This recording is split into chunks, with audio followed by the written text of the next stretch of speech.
Mobile का बुखार। ये कहानी है 10 साल के आरव की। गोलू मोलू सा चेहरा, बड़ी बड़ी आंखें और बातों में शरारत।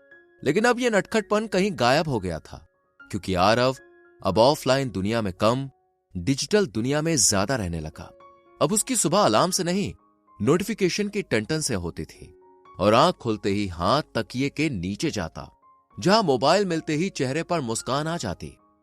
आरव, उठ जाओ बेटा, फिर से स्कूल के लिए लेट हो जाओगे। मम्मी बस 1 मिनट, ये लास्ट लेवल खेलूं वरना हार जाऊंगा। इसी तरह 15 मिनट बीत जाते हैं, पर आरव मोबाइल नहीं रखता। एक थप्पड़ लगाऊंगी ना, मोबाइल का बुखार उतर जाएगा। पापा बाहर नाश्ते पर इंतजार कर रहे हैं और तुम यहाँ मोबाइल चला रहे हो। लाओ मुझे 2 मोबाइल, फ्रेश होकर टेबल पर जाओ। प्रीति मोबाइल छीनकर बाहर आ जाती है। अरे भाई, क्या बात है, सुबह सुबह कैसे लाल पीली हो रही हो? मैंने आपसे मना किया था, इतने छोटे बच्चे को मोबाइल मत दिलाओ। अब देख लो, दिन रात सुबह शाम हर वक्त वो मोबाइल से चिपका रहता है। मैंने तो ऑनलाइन क्लास के लिए दिलाया था। अच्छा छोड़ो ना गुस्सा। आरव, मम्मी को सॉरी बोलो। सॉरी मम्मी, पापा जल्दी चलो, स्कूल का टाइम हो गया है। प्रीति किशन और आरव को टिफिन देकर रवाना कर देती है। स्कूल में आरव, तुझे इंग्लिश का फर्स्ट चैप्टर याद हो गया? आज पता है ना टेस्ट है। अरे नहीं, मैं तो कल गेम में इतना बिजी हो गया कि मुझे टेस्ट का याद ही नहीं रहा। अब क्या करूं? अगर नंबर कम आए तो मैम से भी मार पड़ेगी और मम्मी से भी। आइडिया। क्या आइडिया? अब तू देख, मैं टेस्ट से भी बच जाऊंगा और घर पर बैठकर मोबाइल भी चलाऊंगा।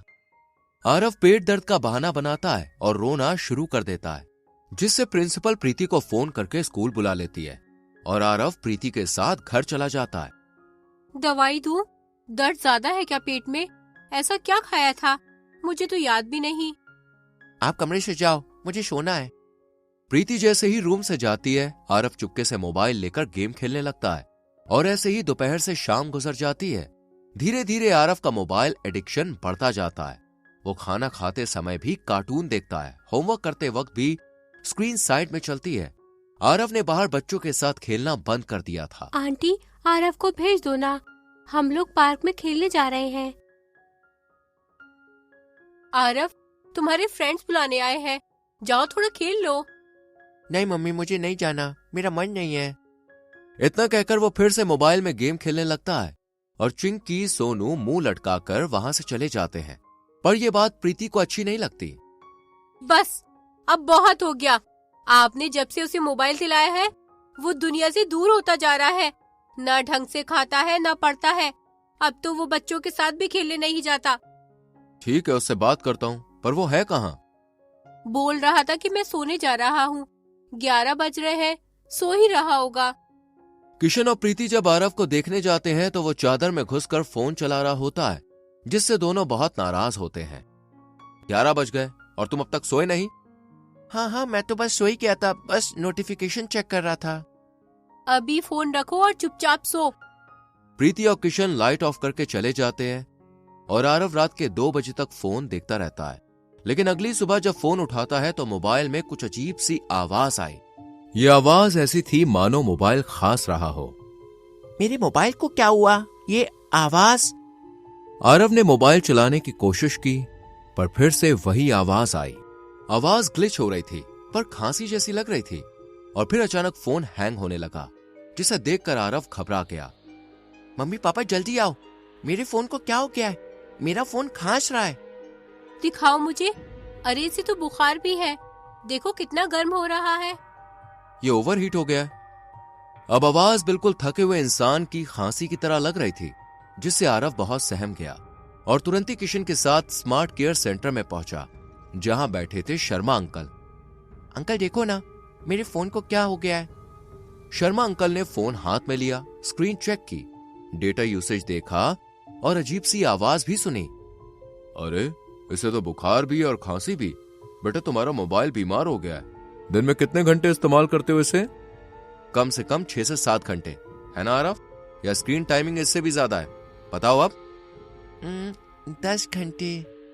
तभी तो मोबाइल बीमार हो गया, क्योंकि अब ये थक चुका है। मोबाइल भी थकते हैं क्या अंकल? ये भी बीमार होती है? जब तुम लगातार काम करोगे तो क्या होगा? थक जाओगे ना। ऐसी मोबाइल के साथ भी होता है। जब कोई मशीन लगातार चलती है, वो भी बिना ब्रेक और बिना आराम के, तो वो भी खराब हो जाती है। और ऐसा ही मोबाइल के साथ हुआ है। इसलिए तुम्हारा मोबाइल भी गर्म हो गया, हैंग हो गया और आवाज करने लगा। ये खांसी जैसा साउंड असल में प्रोसेसर ओवरलोड है। समझ गए ना? अब सोच लो, तुम्हें अपने मोबाइल को बीमार रखना है या सही करना है? नहीं नहीं, अब मैं मोबाइल को परेशान नहीं करूंगा, बस मेरा मोबाइल सही हो जाए। शर्मा अंकल मोबाइल को ठीक करते हैं और आरव के हाथों में सौंप देते हैं।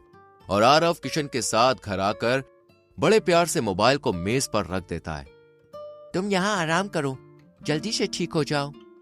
आरव मोबाइल के बिना काफी अकेला सा महसूस करता है, पर तभी बालकनी से उसकी नजर पार्क में जाती है, जहां चिंकी और सोनू खेल रहे थे। आ जाना आरव, साथ खेलेंगे, बहुत दिन हो गए हैं।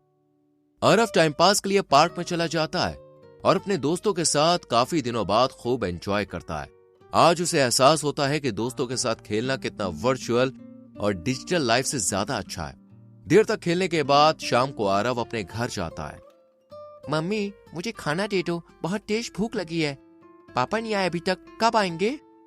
आज चांद कहाँ से निकल आया जो पापा के बारे में पूछा जा रहा है? पापा का नाम लिया और पापा हाजिर। आज पूरी फैमिली महीनों बाद बात करते हुए डिनर करती है और आरव सोने के लिए भी अपने पेरेंट्स के कमरे में जाता है। मम्मी, आज आप मुझे कहानी सुनाओ, मैं तभी सोऊंगा और मैं आप लोग के साथ ही सोऊंगा। वाह, आज तो मेरा बेटा बड़ी अच्छी अच्छी बातें कर रहा है। अच्छा है, आज हम सब एक साथ सोएंगे। प्रीति आरव को कहानी सुनाती है और आरव खेल कूद में थकने की वजह से जल्दी सो जाता है। अब तो लगता है आरव के सर से मोबाइल का बुखार उतर ही जाएगा। अच्छा है, हमें फिर से हमारा हंसता खेलता शरारत करने वाला बेटा वापस मिल जाएगा। अगली सुबह भी आरव सबके साथ बैठकर नाश्ता करता है और समय से स्कूल पढ़ने जाता है। दोपहर में आकर आरव अपने मोबाइल को चेक करता है, जिसमें खर खर की आवाज नहीं होती और फोन स्मूथली चलता है, मानो वो खुश हो और आरव को थैंक यू बोल रहा हो। अब से आरव एक नियम बनाता है, रोज सिर्फ 1 घंटा मोबाइल चलाएगा। उससे पहले पढ़ाई, फिर दोस्तों के साथ खेलना और 9 बजे के बाद नींद। इसी रूटीन के साथ आरव की जिंदगी अच्छी तरह गुजरती जाती है और पूरा परिवार और मोबाइल भी खुश होता है, क्योंकि आरव समझ गया था कि मोबाइल अच्छा है, लेकिन बहुत ज्यादा इस्तेमाल नुकसानदायक। तो दोस्तों, आपको ये कहानी कैसी लगी हमें कमेंट में जरूर बताएं।